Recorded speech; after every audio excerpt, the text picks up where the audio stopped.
Hey everybody, this is Modern Refugee. I'm going to do a review video for you guys today, and I know how to make fire a bunch of different ways, but there's one way that I haven't had a lot of practice making fire, and that's with a flint and steel.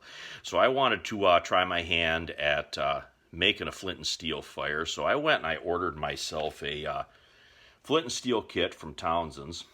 Ordered it a week or so ago. It took a while for it to come in because of everything that's going on. It cost me $24.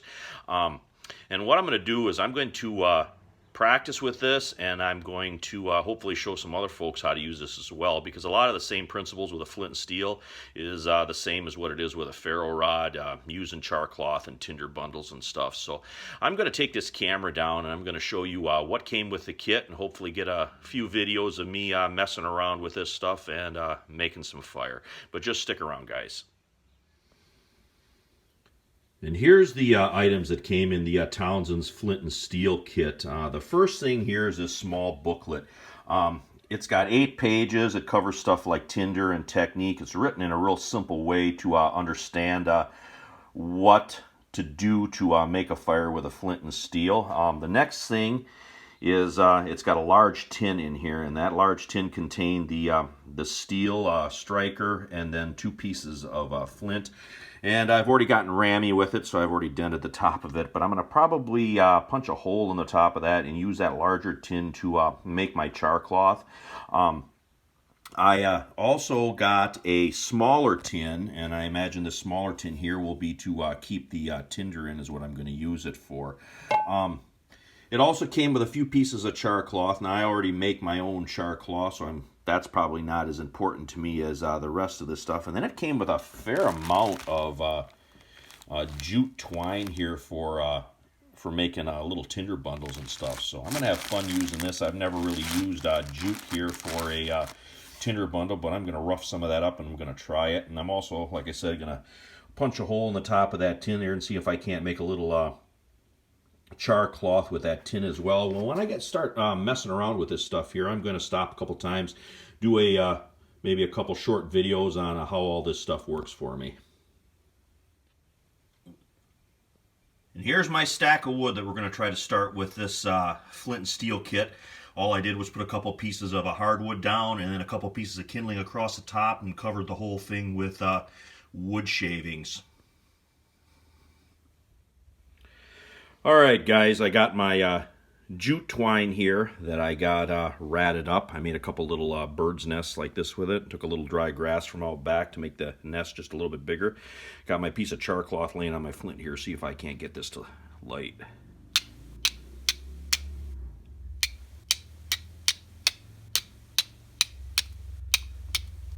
Ooh, I got a little piece of a little spark there in my char cloth. Fold that over.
All right.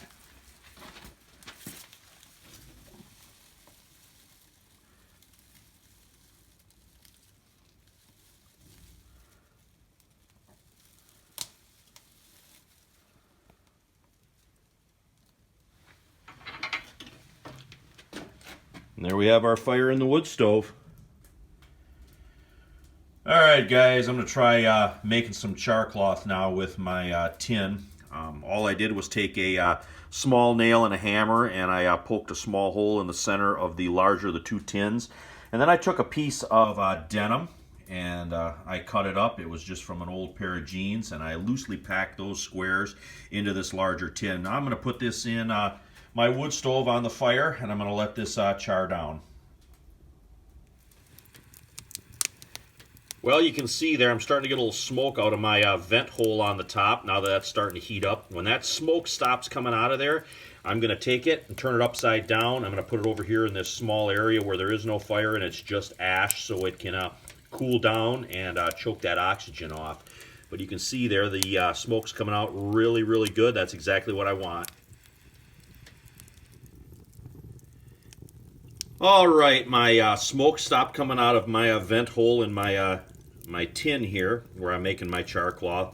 Now I flipped it upside down over here in the ash to choke off the oxygen. And we're just going to let this sit for a while now, so let everything kind of cool down. And we're going to take a tongs and we're going to take this out. We're going to see what our char cloth looks like.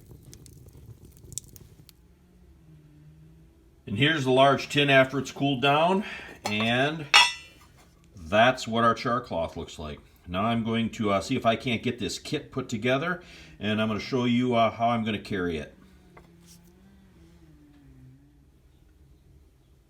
Alright, well here's my tin all packed up.